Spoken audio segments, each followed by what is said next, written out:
दोस्तों, आज मैं राष्ट्र कवि रामधारी सिंह दिनकर द्वारा रचित रश्मि रथी को स्टार्ट कर रहा हूँ। और ये रश्मि रथी पूरी की पूरी काव्य फॉर्म में कर्ण के जीवन चरित्र के ऊपर लिखी हुई है। कर्ण के जीवन चरित्र का वर्णन है इसमें। तो चलिए स्टार्ट करते हैं। जय हो जग में जले जहाँ भी नमन पुनीत अनल को, जिस नर में भी बसे हमारा नमन तेज को बल को। किसी वृंत पर खिले विपिन में पर नमस्ते है फूल, सुधि खोजते नहीं गुणों का आदि शक्ति का मूल। ऊंच नीच का भेद न माने वही श्रेष्ठ ज्ञानी है, दया धर्म जिसमें हो सबसे वही पूज्य प्राणी है।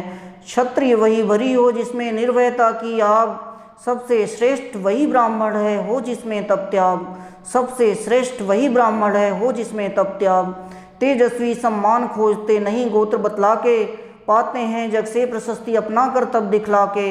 हीन मूल की ओर देख जग गलत कहे या ठीक, वीर खींच कर ही रहते हैं इतिहासों में लेख। जिसके पिता सूर्य थे माता कुंती सती कुमारी, जिसके पिता सूर्य थे माता कुंती सती कुमारी, उसका पलना हुआ धार पर बहती हुई पिटारी। सूत वंश में पला चखा भी नहीं जननी का शीर, निकला कर सभी युवकों में तब भी अद्भुत वीर। तन से समर शूर मन से भावुक स्वभाव से दानी, जाति गोत्र का नहीं शील का पौरुष का अभिमानी। ज्ञान ध्यान शस्त्रार्थ शास्त्र का कर सम्यक अभ्यास, अपने गुण का किया करने आप स्वयं सुविकास। अपने गुण का किया करने आप स्वयं सुविकास। अगर अलग नगर के कोलाहल से अलग पुरी पुरजन से, कठिन साधना में उद्योगी लगा हुआ तन मन से। निज समाधि में निरत सदा निज कर्मठता में चूर, वन्य कुसुम सा खिला कर जग की आँखों से दूर। नहीं फूलते कुसुम मात्र राजाओं के उपवन में, अमित बार खिलते हुए पुर से दूर कुंज कानन में। समझे कौन रहस्य प्रकृति का बड़ा अनोखा हाल, गुदड़ी में रखती चुन चुन कर बड़े कीमती लाल। जलद पटल में छिपा किंतु रवि कब तक रह सकता है, युग की अवहेलना शूरमा कब तक सह सकता है। पाकर समय एक दिन आखिर उठी जवानी जाग, फूट पड़ी सबके समक्ष पौरुष की पहली आग। रंग भूमि में अर्जुन था जब समा अनोखा बांधे, बढ़ा भीड़ भीतर सा सहसा कर्ण शरासन साधे। कहता हुआ तालियों से क्या रहा घरों में फूल, अर्जुन तेरा सुयश अभी क्षण में होता है धूल। तूने जो जो किया उसे मैं भी दिखला सकता हूँ, चाहे तो कुछ नई कलाएं भी सिखला सकता हूँ। आँख खोल कर देख कर्ण के हाथों का व्यापार, फूले सस्ता सुयश प्राप्त कर उस नर को धिक्कार। इस प्रकार कह लगा दिखाने कर्ण कलाएं रण की, सभा स्तब्ध रह गई रह आँख टंगी जन जन की। मंत्र मुग्ध सा मौन चतुर्दिक जन का पारावार, गूंज रही थी मात्र कर्ण के धनवा की टंकार। गूंज रही थी मात्र कर्ण के धनवा की टंकार। फिरा कर्ण यूं साधु साधु का उठे सकल नर नारी, राजवंश के नेताओं पर पड़ी विपद अति भारी। द्रोण भीष्म अर्जुन सब फीके सब हो रहे उदास, एक सुयोधन बढ़ा बोलते हुए वीर शाबाश। द्वंद्व युद्ध के लिए पार्थ को फिर उसने ललकारा, अर्जुन को चुप ही रहने का गुरु ने किया इशारा। कृपाचार्य ने कहा सुनो हे वीर युवक अनजान, भरत वंश अवतंस पांडु की अर्जुन है संतान। क्षत्रिय है यह राजपुत्र है यूं ही नहीं लड़ेगा, जिस तिस से हाथापाई में कैसे कूद पड़ेगा। अर्जुन से लड़ना हो तो मत गहो सभा में मौन, नाम धाम कुछ कहो बताओ कि तुम जाति हो कौन। हाय री जाति, कर्ण का हृदय क्षोभ से डोला। कुपित सूर्य की ओर देख वह वीर क्रोध से बोला, जाति जाति रटते जिनकी पूजी केवल पाखंड। मैं क्या जानूं जाति जाति हैं ए मेरे भुजदंड। ऊपर सिर पर कनक छत्र भीतर काले के काले, शर्माते हैं नहीं जगत में जाति पूछने वाले। शर्माते हैं नहीं जगत में जाति पूछने वाले। सूत पुत्र हूँ मैं लेकिन थे पिता पार्थ के कौन। सूत पुत्र हूँ मैं लेकिन थे पिता पार्थ के कौन। साहस हो तो कहो ग्लानि से रह जाओ मत मौन। मस्तक ऊंचा किए जाति का नाम लिए चलते हो, पर अधर्म में शोषण के बल से सुख में पलते हो। अधम जातियों से थर थर कांपते तुम्हारे प्राण, छल से मांग लिया करते हो अंगूठे का दान। छल से मांग लिया करते हो अंगूठे का दान। पूछो मेरी जाति शक्ति हो तो मेरे भुजबल से, रवि समान दीपित ललाट से और कवच कुंडल से। पढ़ो उसे जो छलक रहा है मुझ में तेज प्रकाश, मेरे रोम रोम में अंकित है मेरा इतिहास। अर्जुन बड़ा वीर क्षत्रिय है तो आगे वह आवे, क्षत्रित्व का तेज जरा मुझको भी तो दिखलावे। अभी छीन इस राजपुत्र के कर से तीर कमान, अपनी महाजाति की दूंगा मैं तुमको पहचान। कृपाचार्य ने कहा वृथा तुम क्रुद्ध हुए जाते हो, साधारण सी बात उसे भी समझ नहीं पाते हो। राजपुत्र से लड़े बिना होता हो अगर अकाज, अर्जित करना तुम्हें चाहिए पहले कोई राज। कर्ण हतप्रभ हुआ तनिक मन ही मन कुछ भरमाया, सह न सका अन्याय सुयोधन बढ़कर आगे आया। बोला बड़ा पाप है करना इस प्रकार अपमान, उस नर का जो दीप रहा हो सचमुच सूर्य समान। मूल जानना बड़ा कठिन है नदियों का वीरों का, धनुष छोड़कर और गोत्र क्या होता रणधीरों का। पाते हैं सम्मान तपोबल से भूतल पर शूर, जाति जाति का शोर मचाते केवल कायर क्रूर। किसने देखा नहीं कर्ण जब निकल भीड़ से आया, अनायास आतंक एक संपूर्ण सभा पर छाया। कर्ण भले ही सूत्रपुत्र हो अथवा स्वपच चमार, मलिन मगर इसके आगे हैं सारे राजकुमार। मलिन मगर इसके आगे हैं सारे राजकुमार।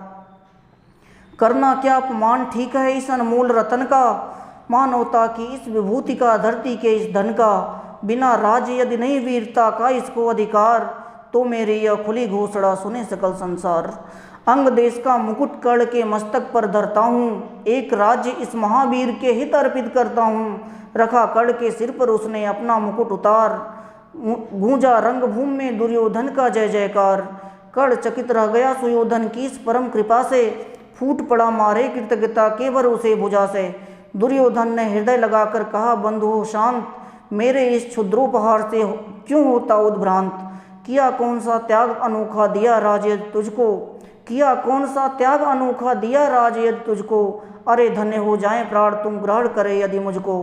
कर्ण और गल गया हाय मुझ पर भी इतना स्नेह, वीर बंधु हम हुए आज से एक प्राण दो दें। भरी सभा के बीच आज तूने जो मान दिया है, पहले पहल मुझे जीवन में जो उत्थान दिया है। उरिड़ भला होऊंगा उससे चुका कौन सा दाम, कृपा करें दिन मान किया हूँ तेरे कोई काम। घेर खड़े हो गए कर्ण को मुदित मुग्ध पुरवासी, होते ही हैं लोग सूरता पूजन के अभिलाषी। चाहे जो भी कहे द्वेष ईर्ष्या मिथ्याभिमान, जनता निज आराध्य वीर को पर लेती पहचान। जनता निज आराध्य वीर को पर लेती पहचान। लगे लोग पूजने कर्ण को कुमकुम और कमल से, रंग भूमि भर गई चतुर्दिक पुल का कुल कलकल से। विनयपूर्ण प्रतिबंधन में जो झुका कर्ण सविशेष, जनता विकल पुकार उठी जय महाराज अंगेश। जय महाराज अंगेश। महाराज अंगेश तीर सा लगा हृदय में जाके, विफल क्रोध में कहा भीम ने और नहीं कुछ पाके। है कि झाड़े पूछ आज तक रहा यही तो काज, सूत पुत्र किस तरह चला पाएगा कोई राज। दुर्योधन ने कहा भीम झूठे बकबक करते हो, कहलाते धर्मज्ञ द्वेष का विष मन में धरते हो। बड़े वंश से क्या होता है खोटे हो यदि काम, नर का गुण उज्ज्वल चरित्र है नहीं वंश धनधाम। सचमुच ही तो कहा कर्ण ने तुम ही कौन हो बोलो, जन्मे थे किस तरह ज्ञात हो तो रहस्य खोलो। अपना अवगुण नहीं देखता अजब जगत का हाल, निज आँखों से नहीं सोचता सच है अपना भाल। कृपाचार्य पड़े बीच में बोले छी यह क्या है, तुम लोगों में बची नाम को भी क्या नहीं हया है। चलो चले घर को देखो होने को आई शाम, चलो चलें घर को देखो होने को आई शाम। थके हुए होंगे तुम सब चाहिए तुम्हें आराम। रंगभूमि में चले सभी पुरवासी मोद मनाते, कोई कर्ण पार्थ का कोई गुण आपस में गाते। सबसे अलग चले अर्जुन को लिए हुए गुरुद्रोण, कहते हुए पार्थ पहुँचा या राहु नया फिर कौन।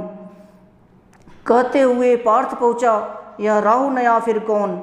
जन्मे नहीं जगत में अर्जुन कोई प्रतिबल तेरा, टंगा रहा है एक किसी पर ध्यान आज तक मेरा।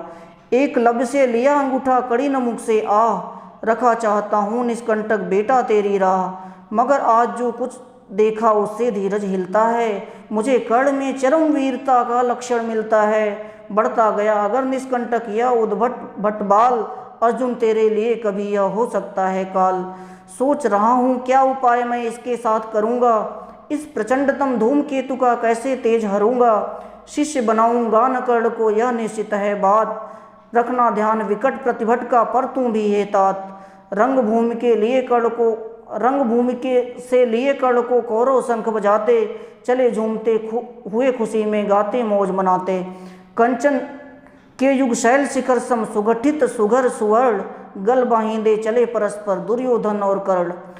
बड़ी तृप्ति के साथ सूर्य शीतल अस्ताचल पर से बड़ी तृप्ति के साथ सूर्य शीतल अस्ताचल पर से चूम रहे थे अंग पुत्र का स्निग्ध सुकोमल कर से।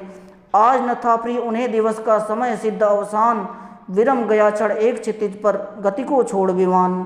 और हाय रनिवास चला वापस जब राजभवन को, सबके पीछे चली एक विकला मसो सती मन को। उजड़ गए हों स्वप्न की जैसे हार गई हो दाव, उजड़ गए हों स्वप्न की जैसे हार गई हो दाव। नहीं उठाए भी उठ पाते थे कुंती के पाँव, नहीं उठाए भी उठ पाते थे कुंती के पाँव। शीतल विरल एक कानन शोभित अधिकतिका के ऊपर, कहीं उत्स्त्रवण चमकते झरते कहीं शुभ्र निर्झर। जहाँ भूमि समतल सुंदर है नहीं दिखते हैं पाहन, हरियाली के बीच खड़ा है विस्तृत एक उटज पावन। आसपास कुछ कटे हुए पीले धन खेत सुहाते हैं, शशक मूस गिलहरी कबूतर घूम घूम कर खाते हैं। कुछ तंद्रिल अलसित बैठे हैं, कुछ करते शिशुकाले हन, कुछ खाते साकल्य दिखते कुछ खाते साकल्य दिखते बड़े तुष्ट सारे गोधन। हवन अग्नि बुझ चुकी गंध से वायु भी पर माती है, भीनी भीनी महक प्राण में मादकता पहुँचाती है। धूम धूम चर्चित लगते हैं तरु के श्याम छदन कैसे, छपक हो रहे शिशु के अलसित कजरारे लोचन कैसे। बैठे हुए सुखद आतप में मृग रोमंथन करते हैं, बन के जीव विवर से बाहर हो विश्रब्द विचरते हैं। सूख रहे चीवर रसाल की नन्ही झुकी टहनियों पर नीचे बिखरे हुए पड़े हैं इंगुद से चिकने पत्थर। अजिन दर्व पाशाल कमुंडल, एक और तप के साधन, एक और हैं टंगे धनुष तो रीढ़ तीर बरसे भीषण। चमक रहा तृण कुटीर द्वार पर एक परशु आभाशाली, लव दंड पर जड़ित पड़ा हो मानो अर्ध अंशुमाली। श्रद्धा बढ़ती अजिन दर्व पर परशु देख मन डरता है, युद्ध शिविर या तपोभूमि यह समझ नहीं कुछ पड़ता है। हवन कुंड जिसका यह उसके ही क्या है ये धनुष कुठार, जिस मुन की यह श्रुआ उसी की कैसे हो सकती तलवार। आई है वीरता तपोवन में क्या पूर्ण कमाने को, या संन्यास साधना में है दैहिक शक्ति जगाने को। मन ने तन का सिद्ध यंत्र अथवा शस्त्रों में पाया है, या कि वीर कोई योगी से युक्ति सीखने आया है। परशु और तप ये दोनों वीरों के ही होते श्रृंगार, क्लीव न तो तप ही करता है न तो उठा सकता तलवार। तप से मनुष्य दिव्य बनता है, खड्ग विकार से लड़ता है, तन की समर सूर में केवल काम खड्ग ही करता है। किंतु कौन नर तपोनिष्ठ है यहाँ धनुष धरने वाला, एक साथ यज्ञाग्नि और अस की पूजा करने वाला। कहता है इतिहास जगत में हुआ एक ही नर ऐसा, रण में कुटिल काल समक्रोधी तप में महासूर्य जैसा। मुख में वेद पीठ पर तर्कस कर में कठिन कुठार विमल, शाप और सर दोनों ही थे जिस महान ऋषि के संबल। यह कुटीर है उसी महामुनि परशुराम बलशाली का, भृगु के परम पुनीत वंशधर व्रती वीर प्रणपाली का। हाँ वही कड़ की जांघों पर अपना मस्तक धरकर सोए हैं तरवर के नीचे आश्रम से किंचित हटकर। पत्तों से छन कर मीठी धूप माघ की आती है, पड़ती मुन की थकी देह पर और थकान मिटाती है, पड़ती मुन की थकी देह पर और थकान मिटाती है। आज मैं अपनी कविता यहीं बंद कर रहा हूँ, आगे के अंश को मैं अगली वीडियो में स्टार्ट करूँगा। Thank you.